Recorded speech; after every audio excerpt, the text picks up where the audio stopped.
ನಮಸ್ತೆ. ಬಲಿಷ್ಠ ಭವ್ಯ ಭಾರತದ ಬನಗಳಿಗೆ ವಾಸ್ತು ಭುವನ್ ವಾಸ್ತು ವೇದ ವಿಜ್ಞಾನ ಯೂಟ್ಯೂಬ್ ಚಾನಲ್ಗೆ ಸ್ವಾಗತ ಸುಸ್ವಾಗತ. ಶನಿವಾರ ಆಯಿತು ಅಂತಾರೆ ಎಲ್ರಿಗೂ ಗೊತ್ತಿರುತ್ತೆ. ಏನಂತಾರೆ, ನಾವು ಗೊತ್ತಿಲ್ಲದೋ ಮಾಡುವಂಥ ಮಿಸ್ಟೇಕ್ಸ್ಗಳು. ವಾಸ್ತು ಅಂದ್ಕೊಂಡು ಮಾಡಿರ್ತೀವಿ, ಆದರೂ ಅದರಲ್ಲಿ ಸಾಕಷ್ಟು ಮಿಸ್ಟೇಕ್ಗಳು ಮಾಡಿರ್ತೀವಿ. ಯಾಕೆ ಅಂತಂದರೆ ಪರಿಪೂರ್ಣವಾದಂಥ ವಾಸ್ತು ಜ್ಞಾನ ಎಲ್ರಿಗೂ ಇಲ್ಲದೆ ಇರೋ ಹೊತ್ತಿಗೆ. ಹಾಗಾಗಿ ಅನೇಕ ಮಿಸ್ಟೇಕ್ಗಳನ್ನು ಮಾಡಿಬಿಡ್ತೀವಿ. ಮಾಡಿದ್ಮೇಲಿಂದ ಪರಿತಪಿಸ್ತಾ ಇರ್ತೀವಿ. ಸೊ ಅದನ್ನೆಲ್ಲ ಗಮನಿಸ್ಕೊಂಡು ಏನೇನು ಮಾಡ್ತಾಯಿದ್ದೀನಿ, ಇದನ್ನು ಕೊಡ್ತಾ ಇರ್ತದ್ದು ಪ್ರತಿ ಶನಿವಾರ ಇದನ್ನು ಕೊಡ್ತಾನೆ. ಯಾವ ರೀತಿ ಮಿಸ್ಟೇಕ್ಸ್ಗಳು ಹಿಂಗೆ ಆಗ್ತಾ ಇರುತ್ತೆ, ಅದನ್ನು ಯಾವ ರೀತಿ ಸರಿಪಡಿಸ್ಕೋಬೋದು ಅಂತ ಒಂದು. ಎರಡನೇದು, ಒಬ್ಬರು ಕುಬೇರ ಮೂಲೆ ಕಮ್ಮಿ ಆಗಿದ್ದರೆ ಅದಕ್ಕೆ ಪರಿಹಾರ ಕೊಡಿ, ಕಟ್ಟಾಗಿಬಿಡಿದೆ ಅದಕ್ಕೆ ಪರಿಹಾರ ಕೊಡಿ ಅಂತ ಹೇಳ್ತಾರೆ. ಕುಬೇರ ಮೂಲೆ ಅಂದರೆ ಏನು ಅಂತ ತಿಳಿಸ್ಬಿಡ್ತೀನಿ. ಈಗಾಗಲೇ ಸಾಕಷ್ಟು ಸಲ ತಿಳಿಸಿದ್ದೀನಿ. ಅದರ ಪ್ರಶ್ನೆ ಕೇಳಿದರೆ ಅದಕ್ಕೆ ಸರಿಯಾಗಿ ತಿಳಿಸ್ತೀನಿ. ಅದಾದ ನಂತರ ಪ್ಲಾನೆಟರಿ ಪೊಸಿಷನ್ಸ್ ಅಂದರೆ ಗ್ರಹಗಳ ಸ್ಥಾನ ಮನೆಯಲ್ಲಿ ಎಲ್ಲೆಲ್ಲಿ ಯಾವ್ಯಾವ ಗ್ರಹಗಳು ಹೆಂಗಿರುತ್ತೆ ಅಂತ ಅನ್ನೋದರ ತಿಳಿಸ್ಕೊಡ್ತೀನಿ. ಯಾವುದು ಮೊಟ್ಟ ಮೊದಲಾಗಿ ನೋಡೋಣ ಅಂತಂದರೆ ಫಸ್ಟು ಮಿಸ್ಟೇಕ್ಸು. ಯಾಕೆ ಅಂತಂದರೆ ಕೆಲವರು ವಾಸ್ತು ಕನ್ಸಲ್ಟೆನ್ಸಿಗೆ ಅಂತ ಕರೀತಾ ಇರ್ತಾರಲ್ಲ, ವಾಸ್ತು ಕನ್ಸಲ್ಟೆನ್ಸಿಗೆ ಅಂತ ಕರೆದಾಗ ನಾನು ಹೋದಾಗ ಏನಾಗ್ಬಿಡುತ್ತೆ ಅಂದರೆ ಸಾಧಾರಣವಾಗಿ ಏನಾಗ್ಬಿಡುತ್ತೆ, ಇದೊಂದು ಫಾರ್ ಎಕ್ಸಾಂಪಲ್ ನಾರ್ತ್ ಈಸ್ಟಲ್ಲಿ ಒಂದು ಹಾಲು ಅಥವಾ ಡ್ರಾಯಿಂಗೋ ಅಥವಾ ಎಂಟ್ರೆನ್ಸ್ ಹಾಲೋ ಏನೋ ಒಂದು ಮಾಡ್ಕೊಂಡಿರ್ತಾರೆ. ನಾನು ಒಂದು ಕಡೆ ಹೋಗಿದ್ದ ಕಡೆಗೆ ನೋಡೋದಂಥ ಮನೆ ಏನಾಯ್ತಾರೆ, ಇದು ಎಂಟ್ರೆನ್ಸ್ ಮಾಡಿದ್ರು. ಇದನ್ನು ಎಂಟ್ರೆನ್ಸ್ ಮಾಡ್ಬಿಟ್ಟು ಏನು ಮಾಡಿದ್ರು, ಇಲ್ಲಿ ಸೆಂಟ್ರಲ್ ಡೋರ್ ಇಟ್ಕೊಂಡಿದ್ರು. ಡೋರ್ ಇಟ್ಕೊಂಡು ಏನು ಮಾಡಿದ್ದಾರೆ, ಇಲ್ಲಿ ಉದ್ದಕ್ಕೂ ಸೋಫಾ ಥರ ಹಾಕ್ಕೊಂಡಿದ್ದಾರೆ. ಈ ಕಡೆಗೆ ಅದೇ ಥರ ಒಂದು 4 ಚೇರ್ಗಳನ್ನ ಹಿಂಗೆ ಹಾಕ್ಬಿಟ್ಟಿದ್ದಾರೆ. ಇವ್ರು ಬಂದವರು ಇಲ್ಲಿ ಕೂತ್ಕೋತಾರೆ, ಮನೆಗೆ ಬಂದವರು ಯಾರನ್ನು ಅವ್ರು ಇಲ್ಲಿ ಕೂಡಿಸ್ತಾ ಇರ್ತಾರೆ. ನಾನು ಯಾಕೆ ಸರ್ ಈ ಥರ ಮಾಡಿದ್ದೀರಾ ಅಂತ ಕೇಳಿದೆ ನಾನು. ಅವ್ರು ಇದ್ಕೊಂಡು, ಸರ್ ಕೆಲವೊಬ್ಬರನ್ನೆಲ್ಲನೂ ಹಾಲ್ ಒಳಗೆ ಬಿಟ್ಕೊಳಕ್ಕಾಗೋದಿಲ್ಲ, ನಾನು ಡೈನಿಂಗು ಇದೆಲ್ಲ ಇರ್ತದೆ, ಪೂಜೆ ಅಲ್ಲೆಲ್ಲ ಇರ್ತದೆ, ಹಾಗಾಗಿ ಬಿಟ್ಕೊಳಕ್ಕಾಗಲ್ಲ, ತುಂಬ ಜನ ಬರ್ತಾ ಇರ್ತಾರೆ. ಹಾಗಾಗಿ ನಾನು ಮಾಡ್ತಾ ಇರ್ತೀನಿ ಅಂದರೆ ಯಾರು ಅನ್ಇಂಪಾರ್ಟೆಂಟ್ ಗೆಸ್ಟ್ಗಳು ಅಂದರೆ ABCD ಅಂತ ಇರ್ತಾರಲ್ಲ, ಅಂದರೆ A ಅಂತಂದರೆ ತುಂಬ ಬಂಧು ಆಗಿರ್ತಾರೆ, B ಅಂತಂದರೆ ಬಳಗ ಆಗಿರ್ತಾರೆ, C ಅಂತಂದರೆ ಬೇಕಾದಂಥ ಆತ್ಮೀಯಗಳೇನಾಗಿರ್ತಾರೆ, D ಅಂತಂದರೆ ಯಾವುದೋ ಒಂದು ಕೆಲಸಕ್ಕೆ ಬರ್ತಾರೆ, ಮಾಡ್ತಾರೆ, 1 ಸಲಕ್ಕೆ 2 ಸಲಕ್ಕೆ ಬರ್ತಾರೆ, ಆಮೇಲೆ ಮತ್ತೆ ಬರಲ್ಲ, ಅಷ್ಟಿಗೆ ಮುಗ್ದಿರ್ತಾರಲ್ಲ ಅಂಥವ್ರು. ಸೊ D ಗ್ರೂಪಿಗೆ ಬರ್ತಾರಲ್ಲ ಅವ್ರನ್ನೆಲ್ಲ ಇಲ್ಲಿ ಕೂಡಿಸ್ಬಿಡ್ತೀನಿ. ನಾನೇನು ಮಾಡ್ತೀನಿ, ಬಂದಾಗ ಮನೇಲಿ ಇಲ್ಲಿ ಕೂಡಿಸಿರ್ತಾರೆ, ಅವ್ರು ಹೇಳ್ತಾರೆ, ನಾನು ಅಲ್ಲಿಂದ ಇಲ್ಲಿ ಬಂದು ಇಲ್ಲಿ ಕೂತ್ಕೊಂಡು ಏನು ಇಂಥದ್ದು ಮಾತಾಡ್ಬಿಟ್ಟು ಕಳಿಸ್ತಾ ಇರ್ತೀನಿ. ಸರಿ, ವ್ಯವಹಾರಗಳು ಹೆಂಗಾಗ್ತಿದೆ ಅಂತಂದ್ರೆ, ಸರ್ ವ್ಯವಹಾರ ಎಲ್ಲ ಚೆನ್ನಾಗಾಗ್ತಾರೆ, ನಿಮ್ಮನ್ನ ಯಾಕೆ ಸರ್ ಕಳಿಸ್ತಾ ಇದ್ವಿ ನಾವು ಅಂತಂದ್ರು. ಅಲ್ಲಲ್ಲ ಯಾಕಂದರೆ ನಿಮ್ಗೆ ವ್ಯವಹಾರ ಸರಿ ಹೋಗ್ತಾ ಇಲ್ಲ ಅಂತಂದ್ಬಿಟ್ಟು ಇಲ್ಲಿ ನೋಡಿದ ತಕ್ಷಣ ನಂಗೆ ಅರ್ಥ ಆಯಿತು, ಅದಕ್ಕೋಸ್ಕರ ಕೇಳಿದೆ ಅಂತಂದ್ರೆ.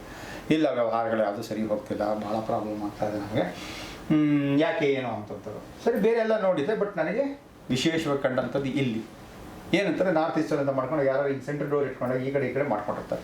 ಸೊ ಈ ಕಡೆ ಸೋಫಾನೋ ಚೇರೋ ಗೀರೋ ಹಾಕೊಂಡ್ರೆ ಏನಾಗ್ಬಿಡುತ್ತೆ ಅಂತಂದರೆ, ಇದು ನಾರ್ತ್ ಈಸ್ಟ್ ಅಲ್ವಾ. ಸೊ ನಾರ್ತ್ ಈಸ್ಟ್ ಭಾಗದಲ್ಲಿ ಇಲ್ಲಿ ಏನಾದರೂ ಮನೆ ಯಜಮಾನರು ಇಲ್ಲಿ ಕೂತ್ಕೋತಾರೆ ಅಥವಾ ಇಲ್ಲಿ ಕೂತ್ಕೋತಾರೆ, ಅಥವಾ ಬಂದವರು ಇಲ್ಲಿ ಕೂತ್ಕೊಳ್ಳೋದು ಮಾಡೋದನ್ನ ಸರಿ ಹೋಗಲ್ಲ. ಬಟ್ ಈ ಜಾಗದಲ್ಲಿ ಯಾವುದನ್ನು ಸರಿ ಮಾಡಿಸ್ಕೋಬೋದು, ಹೆಂಗೆ ಸರಿ ಮಾಡ್ಕೋಬೋದು ಅಂತಂದರೆ, ನೋಡಿ ಇಲ್ಲೇನಿದೆಯಲ್ಲ ಇದನ್ನು ಓಕೆ ಅಂತ ಹೇಳ್ಬೋದು. ಆದರೆ ಇದೇನಿರುತ್ತಲ್ಲ ಇದು ರಾಂಗ್. ಹಾಗಾದ್ರೆ ಏನು ಮಾಡೋದು ಸರ್, ಬಂದವರು ಓನರು ಎಲ್ಲ ಅಕ್ಕಪಕ್ಕನೇ ಕೂತ್ಕೊಂಡು ಮಾತಾಡೋಕ್ಕಾಗತ್ತಾ ಅಂತ ಕೇಳುತ್ತೆ. ಸೊ ಹಂಗಾಗಲ್ಲ. ಅವಾಗ ಏನು ಮಾಡಿರ್ತೀವಿ ಅಂತಾರೆ, ನಾವು ಡಿಸೈನ್ ಮಾಡ್ಬೇಕಾದ್ರೆ ಏನು ಮಾಡಿರ್ತೀವಿ, ಇದೆಲ್ಲ ನೋಡ್ಕೊಂಡು ಡಿಸೈನ್ ಮಾಡ್ಕೊಂಡಾದ್ರಿಂದ ಸೊ ಈ ಸೋಫಾನೋ ಚೇರೋ ಇಲ್ಲ ಹಾಕ್ಬಿಟ್ಟು ಇಲ್ಲಿಗೆ ಇನ್ನೊಂದು ವಿಶೇಷವಾಗಿ ಕೊಟ್ಟಿರ್ತೀವಿ. ಇಲ್ಲಿಗೆ ಇಲ್ಲೊಂದು ಟೀಪಾ ಇಟ್ಬಿಟ್ಟಿರ್ತೀವಿ. ಓಕೆ, ಇಲ್ಲೊಂದು ಟೀಪಾ ಇಟ್ಟಾಗ ಏನಾಗುತ್ತಾರೆ, ಇಲ್ಲಿ ಪಕ್ಕದಲ್ಲಿ ಯಾರು ಬಂದು ಕೂತ್ಕೊಳ್ಳೋಕ್ಕಾಗಲ್ಲ.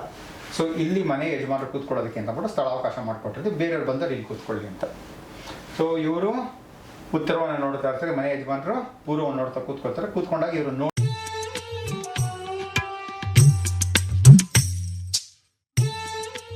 ನೋಡ್ಬೋದು, ಮಾತಾಡ್ಬೋದು, ವ್ಯವಹಾರನ ಮಾಡಿ ಮುಗಿಸಿ ಕಳಿಸ್ಬೋದು.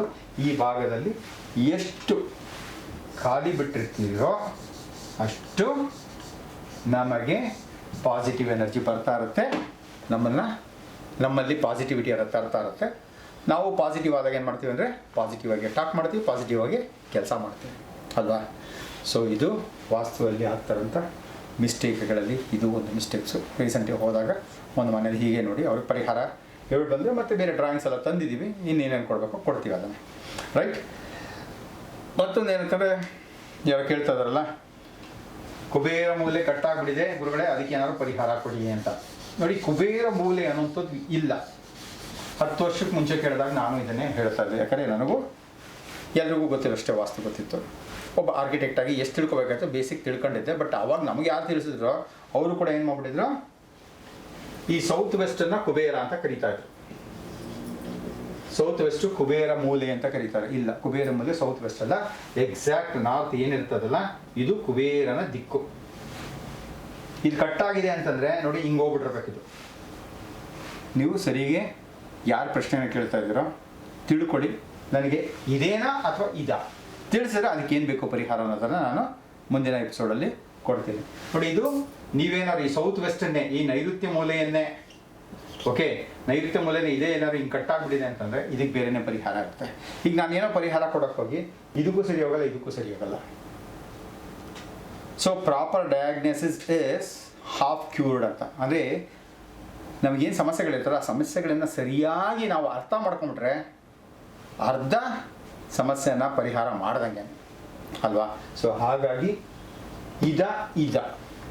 ಇದಕ್ಕಾದ್ರೆ ನೈಋತ್ಯ ಅಂತ ಹೇಳಿ, ಇದಕ್ಕಾದ್ರೆ ಕುಬೇರನ ದಿಕ್ಕು, ಕುಬೇರನ ಮೂಲೆ ಅನ್ನೋದು ಇಲ್ಲ.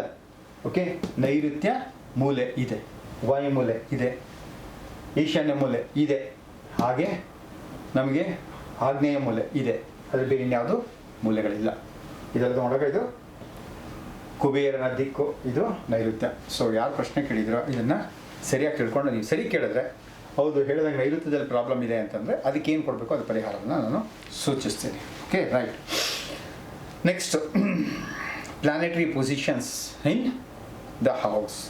ಮನೆಯ ಒಳಗಡೆಗೆ ಯಾವುದು ಎಲ್ಲಿದ್ದರೆ ಯಾವ್ಯಾವ ಗ್ರಹಗಳು ಎಲ್ಲೆಲ್ಲಿ ಇರುತ್ತವೆ ಅಂತ ಅನ್ನೋದನ್ನು ಹೇಗೆ ಅಂತಂದಾಗ ಈಗಾಗಲೇ ಏನೇನು ಮಾಡಿದೆ, ಸೂರ್ಯನನ್ನು ತಿಳಿಸಿದೆ, ಚಂದ್ರನನ್ನು ತಿಳಿಸಿದೆ, ಮಂಗಳನನ್ನು ತಿಳಿಸಿದೆ, ಬುಧನನ್ನು ತಿಳಿಸಿದೆ. ಇವಾಗ ಯಾರು?